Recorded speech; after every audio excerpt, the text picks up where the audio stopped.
Welcome to the Personal Pension Radio Podcast, where it's all about helping you complete your financial journey to retirement. Discover time-tested strategies and get unconventional insights into wealth building and retirement that actually work. Break away from the herd and go for the retirement you dream of. And now, here's your host, the income engineer, Kraig Strom. All right, back on Personal Pension Radio and on YouTube. Thank you for watching. The YouTube channel is relatively new. This is something where I'm trying to, again, add a little bit of spice into my life so I'm not completely bored, but also giving you, the listener, the viewer, another way to consume content, share it with your friends. We're also going to be working on how to put this out into the social media stratosphere more effectively, and that is to come. Welcome back to the Personal Pension Radio Workshop, otherwise known as my wood shop here in Southern California. Checking all my gear. Someone asked me recently in the comments, or an email actually, how I record the podcast. I've done an episode on that in the past. I actually take notes on my tablet, my computer here in front of me. You can't see off camera. I record also through a podcast app that no longer exists on the App Store. My Gen 2 or Generation 3 iPad still works, so I haven't had to update any of that software. I also record on a backup system, on a handy recorder on my desk, and on my phone with a shotgun mic for the YouTube world. So that's actually how I put it all together. So when you see me looking back and forth, I am actually just checking the levels, making sure the recording's working, making sure I can see my notes. I fidget quite a bit. The ADHD in me has never actually calmed down. Not sure if it ever will. But welcome back to the workshop. Yes, that is my latest project for a friend. That is a full-size comic book cabinet, 12 drawers. It's going to be able to hold hundreds and hundreds of comic books in their protective sleeves. The drawers will start going into that this week, and maybe I'll move on to another project coming up next week, probably back to the kitchen now that my wife and I have decided on the wood that will be going on the countertops. Yes, I am doing wood on the countertops because I'm a woodworker. Now, enough about the projects ongoing. You heard the intro. I am known as the income engineer, largely because I actually own the registered trademark as the income engineer. I'm also a certified financial planner.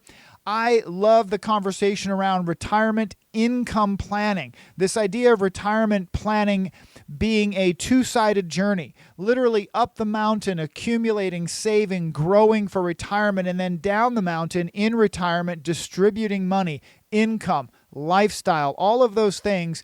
I realized years ago that was missing in the overall conversation with retirement planning. It just, the retirement income side of the conversation wasn't well covered in the education that I had received, and I decided to specialize in that area. So the income engineer was born in the Personal Pension Radio Podcast, and so on and so forth.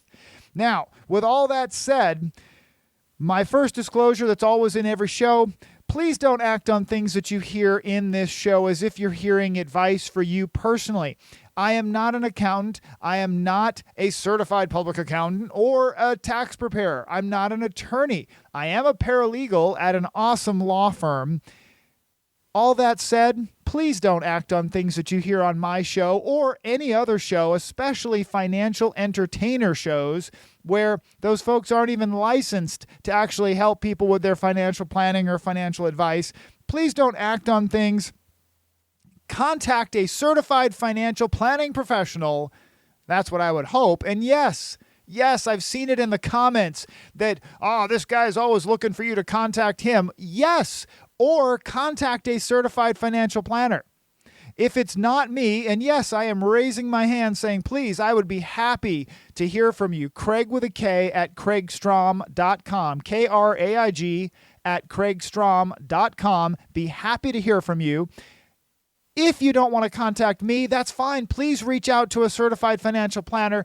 Talk about your specific situation before you take action or move forward with an investment or retirement planning decision. That's an important thing. talk to a pro. All right, now, on with the show. I want to actually do a deal of the week this week. I actually finished it this weekend, and my deal of the week is actually something that I received from my dad when my dad passed away. This is, how many years ago now? It's quite a while, actually. It's really sad when I think about how many years, and I have so many memories of my father in this workshop. And when he got sick with pancreatic cancer, he was 58 years old. He was not exactly a hoarder, but my dad liked to collect things. He would buy things frequently. He would grab up stuff and buy stuff. That was just his MO. And when they had moved back to Maine, where I'm from, they moved back to Maine, and they had this great opportunity to be caretakers on a historic site, a home site, a homestead that was 100 years old, and they got to be the caretakers and basically live there rent-free, and my dad just got to work on the lawn. The lawn was 10 acres. 10 acres, a little bitty lawn, right? He had a barn, so my dad could just collect stuff. Now, he found out he had pancreatic cancer, and it was going to be quick. By the time he found out, this was before any advancements that have happened in the last 15 years. So when you find out you have pancreatic cancer, it's pretty much you're done for. Go see your kids. Everything's game over. So we had to arrange to load up all of their stuff and get them back to California, where their kids and grandkids and so forth were, and Loma Linda Cancer Treatment Center, so that he could have great palliative care at Loma Linda, close to family. So we moved them very quickly. We grabbed friends, family, and we just loaded everything up. So my dad, again, not being a hoarder, but he loved to collect stuff, and with a big old barn and a shop, and he loved woodworking and all that, he inevitably had a ton of stuff which ended up in my garage. So before I moved here, where I have this big workshop, I had all this stuff, stored and stuffed and fitted in various places. And when I moved into this shop, I had opened up a lot of things that I had not seen in quite some time. One of those things was my deal of the week this week. My deal of the week is this. Reach over and get it. This, for those of you on the podcast, I am holding up a hand plane. This is also called a bench plane. This is a hand tool for shaving down wood and leveling a surface made of wood. This is a hand plane that my dad had probably found at a yard sale somewhere in Maine, deep in the woods, and it was really rusted out, and it was actually not very attractive. Now, those of you watching this on YouTube, you're looking at it thinking, well, that's not rusted out at all. Well, no, this thing is beautiful because I refinished it. Now, for me to go out and buy a new one of these, a new one would cost somewhere around $250. $250. And I looked at it and I realized I needed a hand plane for a project. I don't use them very often, and I needed it for the project behind me, the comic book cabinet, because whoever put that thing together didn't get it together exactly perfect in a few places. Yeah, that was me. So I needed a hand plane, and I looked at this old plane that I have had for years and really had just kept it as a memento of my dad. And I pulled it out and decided that I was going to refinish it. And that's exactly what I did. I refinished it. It is just beautiful. The handle is nice and glossy black. The metal is all glossy. Everything is all cleaned up. The rust is cleaned off. It is just beautiful. And the cutting blade still cuts clean. I have some sharpening to do, but boy, this was awesome. So this cost me exactly $0. And it gives me another item to just remember my dad in my shop, and I get to use this on projects, and now I'll find reasons to use this all the time in my shop. So that's my deal of the week. Before you throw something out, maybe you could recondition it. Maybe you could fix it or recondition it. So the deal of the week, my hand plane, I guess that's what we would call a priceless deal of the week. Didn't cost me anything, a little elbow grease, and I really enjoyed it. Now, let me move on here. Watch your step. In this segment, watch your step is an area that it's important. Sometimes I'll talk about silly things, sometimes I'll get all animated and get all excited. This time, watch your step is an area of my show that I've always kept in there to say, hey, watch out. If you see this out there, if you see this marketing pitch, this sales pitch, if you see this, don't get taken advantage of, or maybe take a step back, reevaluate, double check things before you just leap in and actually sign up for that thing or whatever it might be. In this case, Watch Your Step was actually inspired from something that happened just yesterday, literally just yesterday. And I'm recording this today on Thursday during the week. So yesterday is Wednesday, right? Wednesday, middle of the week. I had to take one of my cars. For those of you who listen to the show, I am a crazy car guy.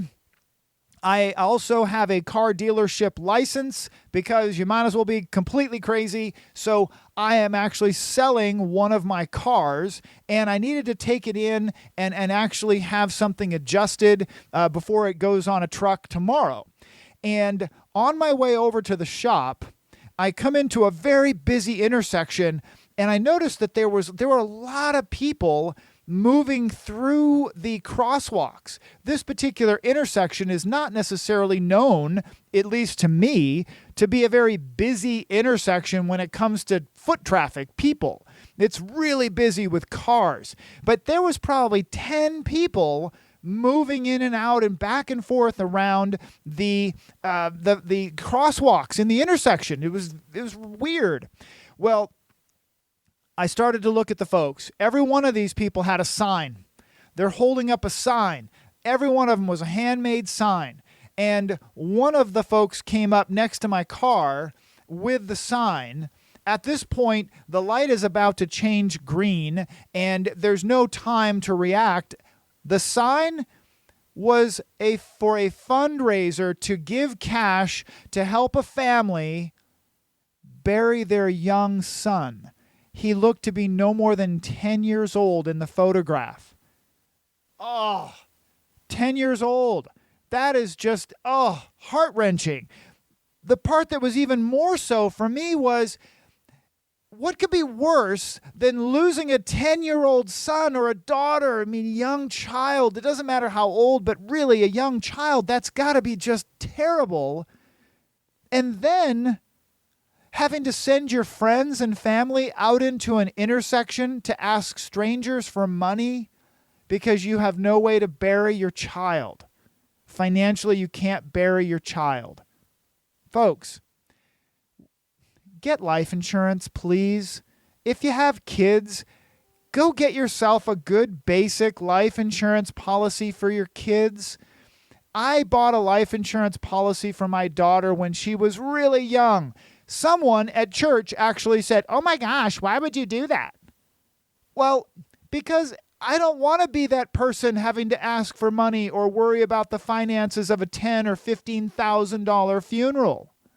But also, my answer to that lady was, because my daughter's not going to die, I got her a permanent cash value life insurance policy. I'm never going to have to use it. The plan is that I will die first, and then someday I will hand that policy over to my daughter.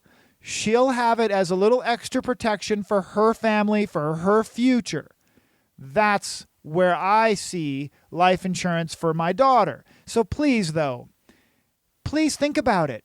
You can get life insurance for your kids really affordable. It's not terribly expensive at all. But my goodness, don't be in that situation. I can't even imagine that, having to run around an intersection asking for cash because you don't have the money for now. What funerals cost $10,000, $15,000. It's pretty amazing, folks. So if you ever want to look into that, I will absolutely help. I absolutely will.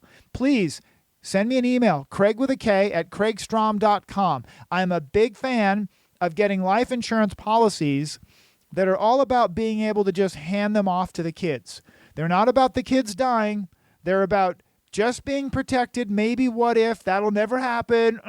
But if we get what we want, we're able to hand that policy over to our children and say, here you go, carry that into your family years.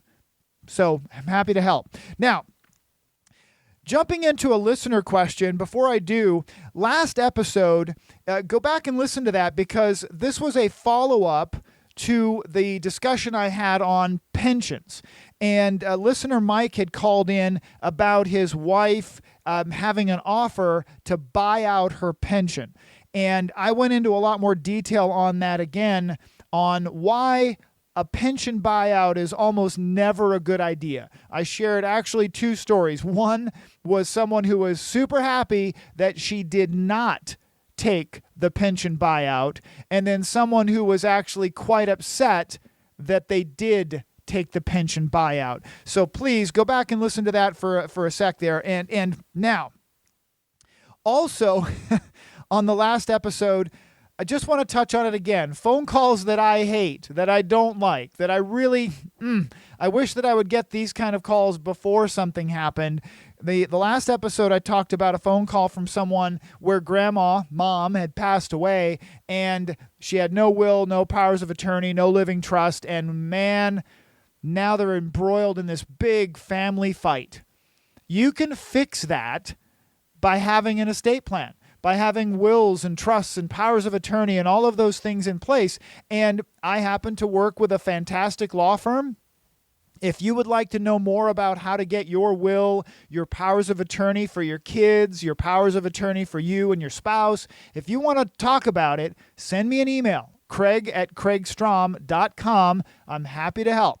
Now, I want to jump in, though, with two things this week. Now, I'm recording this now as the coronavirus pandemic starts to ebb back with all of the lockdowns and so forth. So looking at this situation, one of the areas that really caught my attention was an article that I saw posted online recently, was how bad this has been for landlords.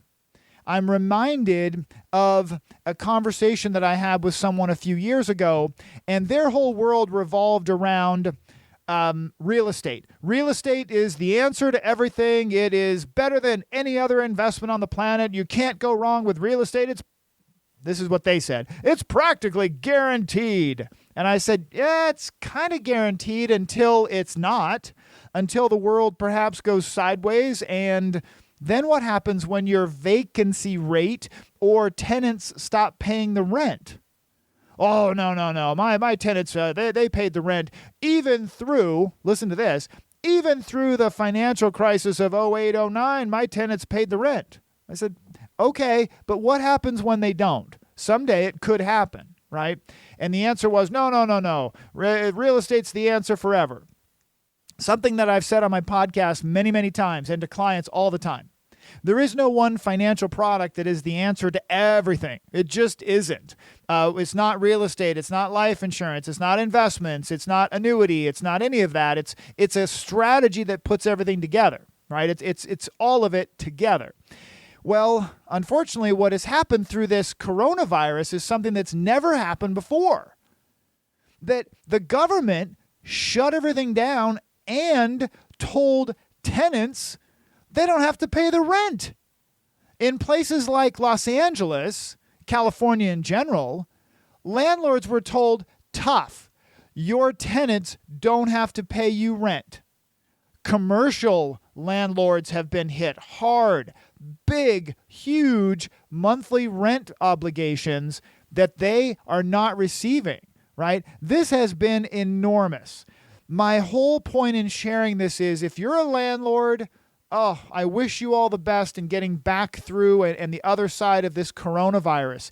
I know real estate investors who lost 30% of their rent through this virus. 30% of their rent income and their mortgage payments didn't stop. Some of them have been able to get forgivenesses and various things that from their lenders, but in general, It didn't stop. The rent stopped. Their mortgage obligations didn't stop. Their insurance obligations didn't stop. Their water bills and power bills and sewer bills and all that stuff didn't stop. So I share that because each time we evaluate an investment, you should really always consider this one question. Does that investment work under a variety of circumstances, even less than perfect?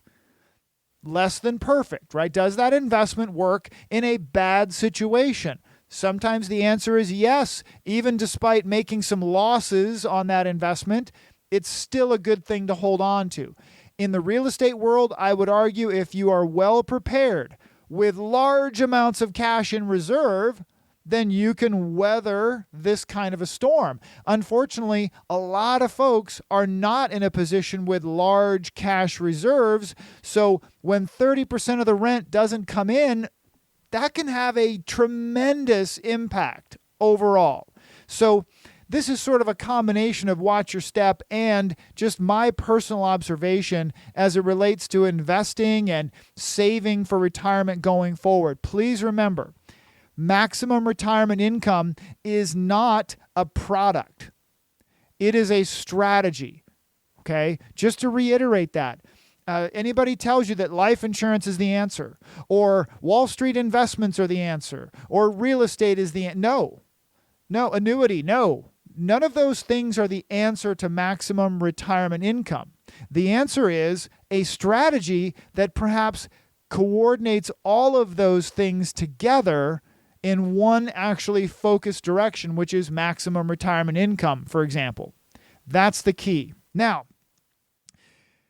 the topic for today, though, is really where I want to spend some time. The topic for today is actually the title of the episode, right? That the Secure Act, thank you, Washington, D.C., and all of your infinite wisdom. They have killed, in my opinion, one of the best things that we could do as a society sometimes and as individuals with our old 401ks and our old IRAs, okay, that you could actually, you used to have the option to be able to really stretch out an IRA to a future generation beneficiary. You used to be able to do that, right?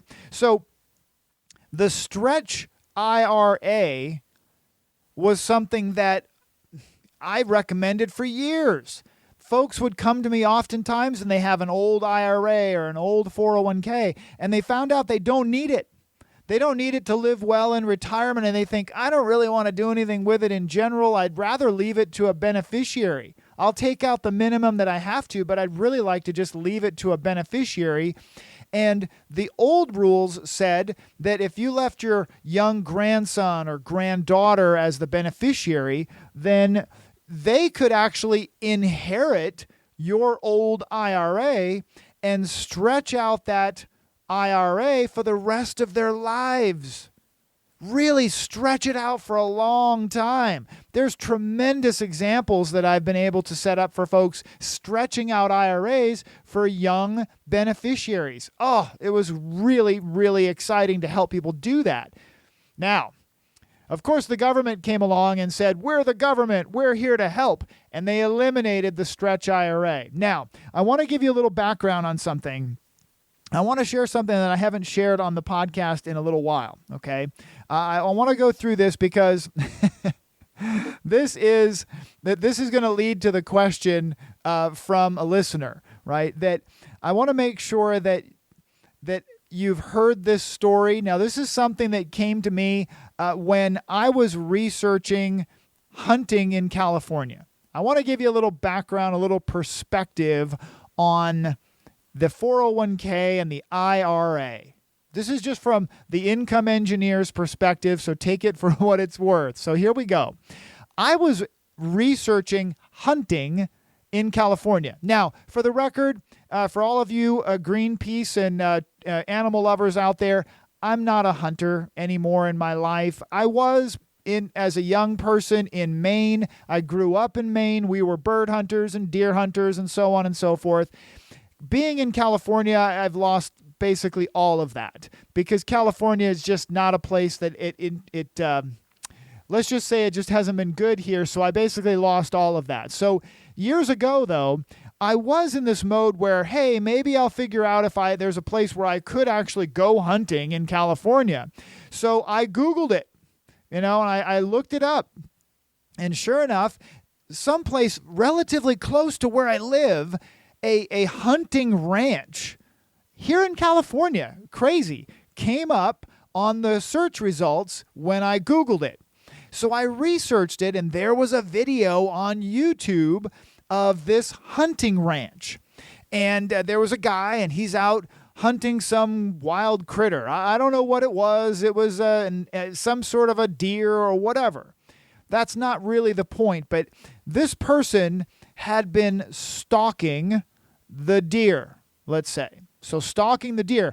Now, for those of you who are not hunters, what that means is generally you're doing a lot of walking. You're doing a lot of work. As a hunter, you are actually doing what a wolf or a predator would do, is you're actually stalking and tracking and following and trying to outmaneuver your prey. As a hunter, in my book, that's hunting, right? That's at least you're actually working for it, okay? Again, I'm not a hunter any longer, but this is where I was in my mind. I'm looking at it saying, well, this guy's at least he's hunting, right? He's stalking the deer. Well, now, he actually got into position. He's got his cameraman behind him, maybe a friend with a, camera, whatever it is, and he lines up the shot. There's the deer in the distance, and he's ready to take the shot, ready to shoot the deer. And the deer bolts off up over the hill. Now, mind you, I'm not necessarily really full-blown in the mode of becoming a hunter again at the time that I'm watching this video. However, the suspense, it kind of, it kind of made me, sad for this guy that, this deer jumped away. Man, he missed his time. Well, the hunter turned around and looked at the camera and said, that's okay, I think I know where it's going. And my initial thought was, wow, this guy has been stalking this deer for so long that he's in tune. He's in tune with its movements. He's a hunter. Well, here's where the deer went. Up over the hill and into the corner of the fenced-in game preserve. Fenced in. Locked in. Of course he knew where the deer went. It was trapped in the reserve. It was trapped on the hunting ranch. And the guy went over the hill and shot it dead. I was just amazed. Now, how does this relate to a 401k or an IRA? Okay. Well, humor me on this, but follow the numbers. In 1978, the new tax code that included what would become essentially the foundation for the 401k, the workplace income deferral program that we know as the 401k today, was created in 1978. And our friend Ted Benna back then was the first financial advisor to actually recognize this new tax code as an opportunity for businesses to add a new way for employees to save. Now, some people say, well, what? 1978? The 401k is older than that, right? The IRA is older than that. No, it's not, right?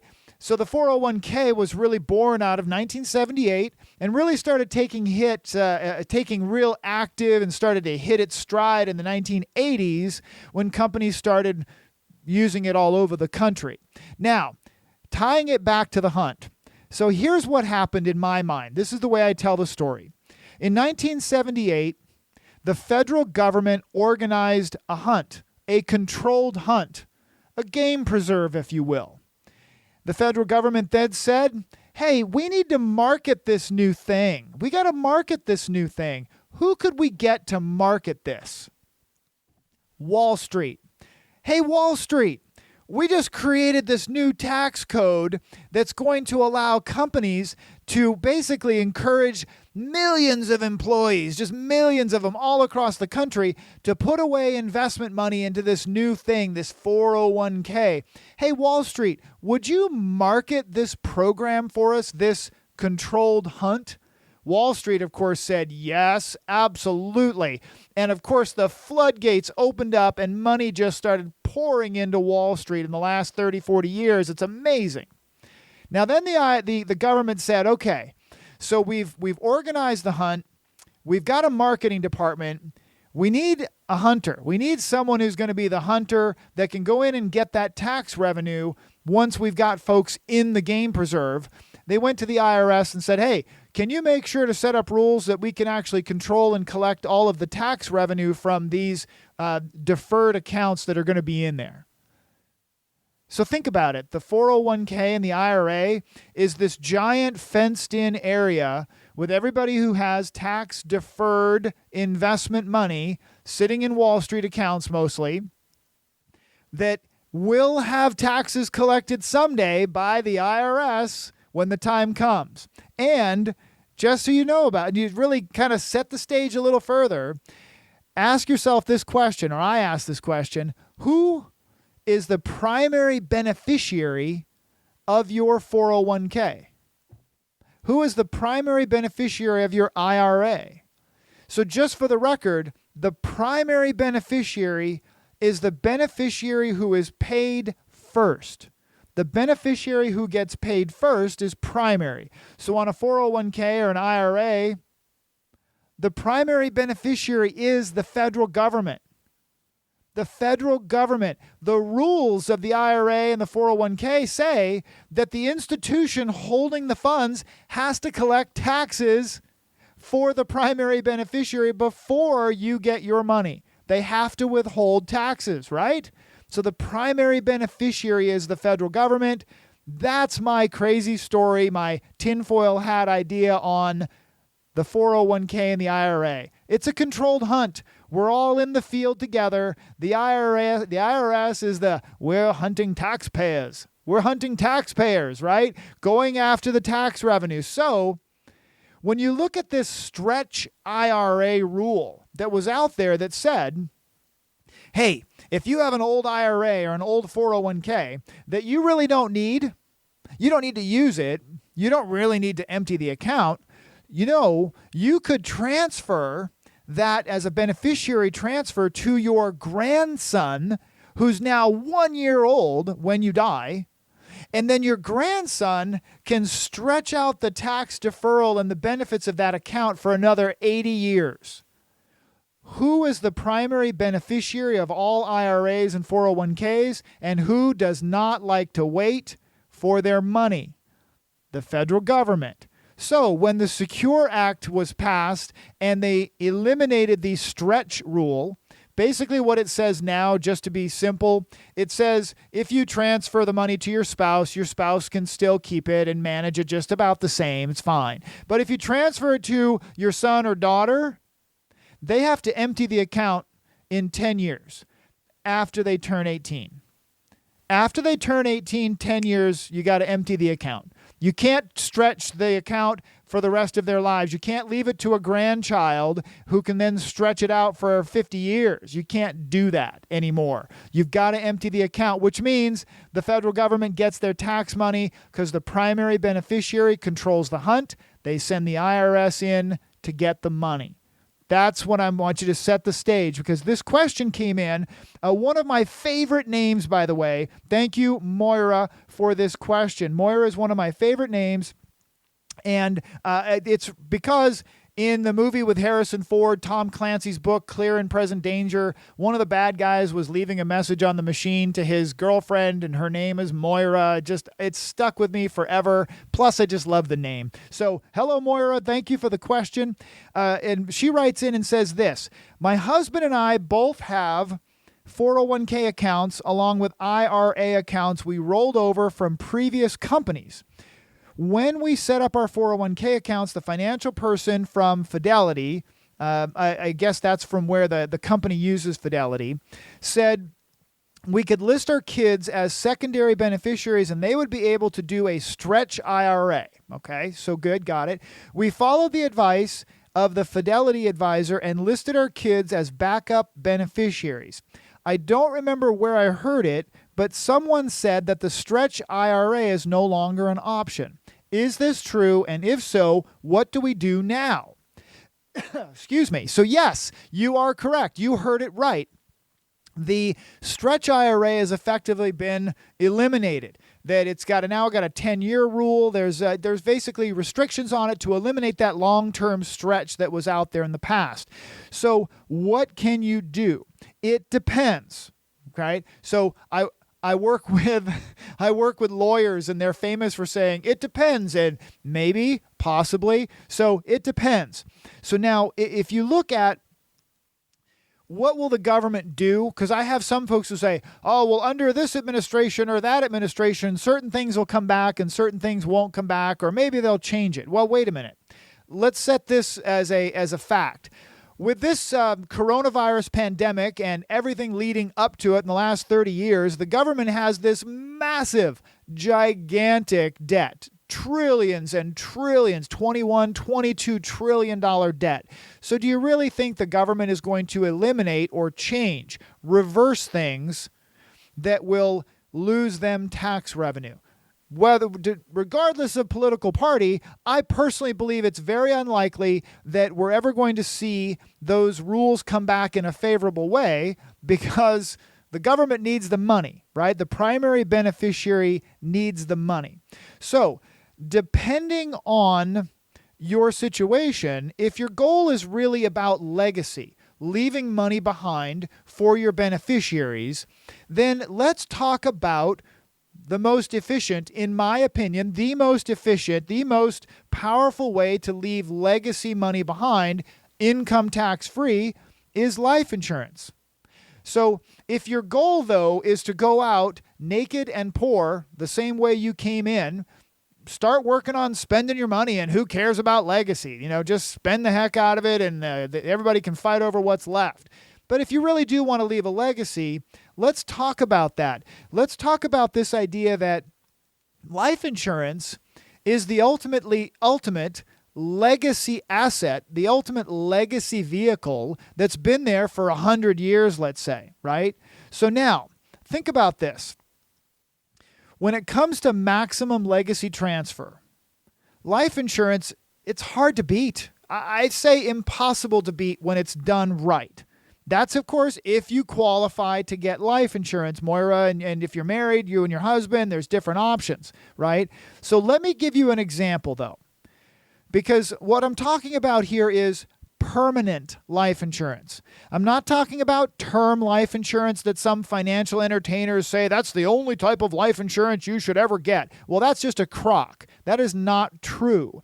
With estate planning and charitable planning and legacy planning, permanent life insurance is often the most appropriate thing to consider. But permanent life insurance comes in different flavors. There's different ways to put them together. So let me give you just an example, because we need to get together and talk about your specific situation before we can get into the nitty-gritty of what you might want to consider. I'm just putting out the idea that permanent life insurance is an amazing way to transfer legacy, okay? Amazing way to transfer legacy. So here's the example.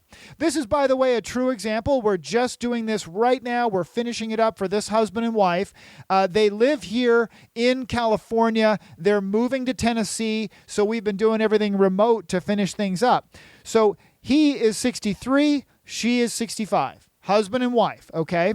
Now, when we look at the situation, they had both worked for about 35 years to build an excellent retirement together. They have about a $4 million net worth. Net worth. That's awesome. They're doing great, right? Now, here's the big one. They do not want to sacrifice personal enjoyment in retirement, but they do want to leave a legacy to their kids and their grandkids. They have additional cash flow where they are living on every little bit that they have. So they have some disposable, discretionary cash flow, but they don't want to sacrifice their retirement in order to leave a legacy. So when we look at their options, we went through their options and said, well, if they want to leave as big a legacy as possible, well, then they have to set aside considerable amounts of money to guarantee that the legacy actually happens. Meaning they've got to set aside investment money, let's say, pretty significant amounts to make sure that it will grow up to be the number that they hope for. Now, I did make the suggestion. What if we used a permanent life insurance policy that pays a death benefit when both of you are gone? Not just one. When both of you are gone, the death benefit pays out.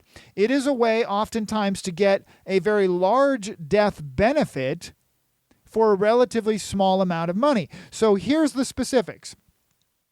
When we looked at the numbers, they had about $45,000 a year that they were going to put aside in a legacy account. This is going to be gift for grandkids, gifted, so forth, but this is money when they're dead and gone, they want to be able to leave behind. It's about $45,000.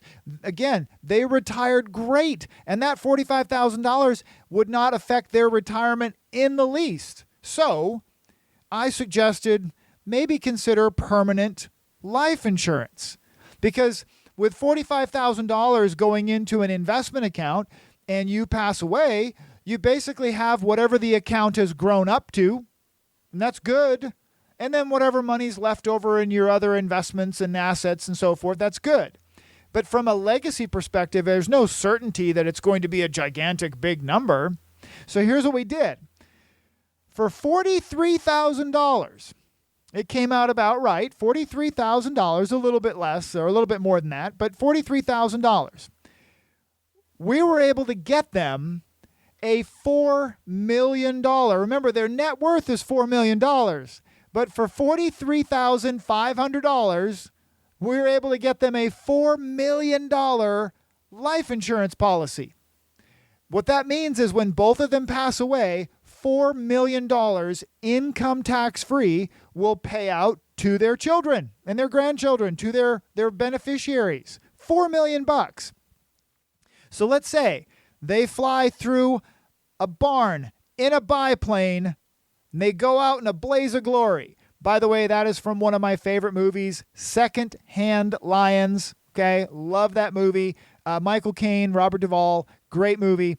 And Haley Joel Osment in that movie, strangely enough. But flying through a barn in a biplane, they go out with a blaze of glory. $4 million pays out 25 years later. Let's just say 25 years later, $4 million pays out. Now, there's a lot of folks out there. There's certain financial entertainers out there who would say, permanent life insurance, that cash value life insurance is just junk. It's always junk. It's never a good idea. It's terrible. Okay, what's the solution? You should invest. You should invest in a diversified bucket of investments with international this and that and blah, blah, blah. Yes, investments are great. But what are we talking about? We're talking about leaving a legacy. And we want certainty. And we'd really like the maximum dollar for dollar, okay, that we can get transferring into the next generation with no tax. So here are the numbers. 25 years later, biplane accident. Okay, now, 25 years later, after paying premiums of $43,500, that life insurance death benefit, $4 million, represents a 9% internal rate of return. 9%. But wait, what did we just say about the death benefit? What did I just say? It's income tax free. So if the income tax rate, let's say, is 25%, that is the equivalent of a 12% return. A tax equivalent 12% return. That sounds a lot like the mythical returns that certain financial entertainers claim that you can make in the investment world in Wall Street. 12%. Well, guess what? The place that you can actually really make it happen is permanent life insurance if we're talking about leaving a legacy. This is a situation where these folks will pay in for 25 years, let's say, And heaven forbid, if they only pay in for 15 years, the actual internal rate of return is enormous because the death benefit is always $4 million income tax-free. And the way that we have it structured for them on the legal side of the equation is that it will be estate tax-free as well. It'll basically be a completely tax-free transfer of $4 million into another generation, and this couple will not lose a penny as it relates to their lifestyle. This actually allows them to feel tremendously happy. They are so excited that they get to leave this kind of legacy. They really feel great about it. Now, I have to tell you, that is a conversation that if you're looking, Moira and anybody else out there looking at your situation, if you have IRAs, 401ks, if your parents have left you as beneficiaries on their IRAs and 401ks, please talk to them about their old IRAs and 401k accounts. The Stretch IRA option is no longer on the table, and there's no guarantee that it's ever coming back. So please, talk to your parents, look at your own accounts, make sure that you've asked this question about what's it really for and what is the best way to transfer wealth into the next generation. And I would submit to you that life insurance is a conversation that you should consider. It may not be exactly right for your situation, but it is a conversation that you might want to actually consider. Moira, thank you so much for the question. Please keep your questions coming. Kraig with a K at Kraig Strom, STROM.com. Spelling my name today actually reminds me that yesterday I set my automated system to connect with every single Kraig with a K on LinkedIn. So I sent out a connection request to 54 Craigs with a K, including a Kraig with a K in China. Didn't even think that was possible that China would have a Kraig with a K. So Kraig with a K at KraigStrom.com. Thank you again for listening. Thank you to those of you who have recently left some great reviews on iTunes. Please, if you haven't left a review, go to your iTunes account and just click on the reviews and leave me a 5-star review. And I absolutely super appreciate it. It really helps as far as the ratings of the show and boosting up the downloads and all that good stuff. So thanks again. We'll talk to you again soon. Bye. Thank you for listening to the Personal Pension Radio podcast. If you missed anything during the show, that's okay. We took the notes for you. Check the show notes for links, offers, and a full transcript. And don't forget to head over to personalpensionradio.com and download your free retirement income report. While you're there, we would appreciate some iTunes love. Please leave us a fantastic rating on iTunes by going to personalpensionradio.com/iTunes. Thanks again for listening. Now for the disclosure. Information presented is for educational purposes only and is not intended for solicitation, sale or purchase of any security or financial product. Be sure to first consult with a qualified financial advisor and your tax professional before implementing any strategy discussed here. The term personal pension refers to a marketing name designed to educate future retirees and retirees about the economic principles behind creating their own pension-like income. The term personal pension is not intended to be confused with a defined benefit pension plan offered by an employer or by a government entity.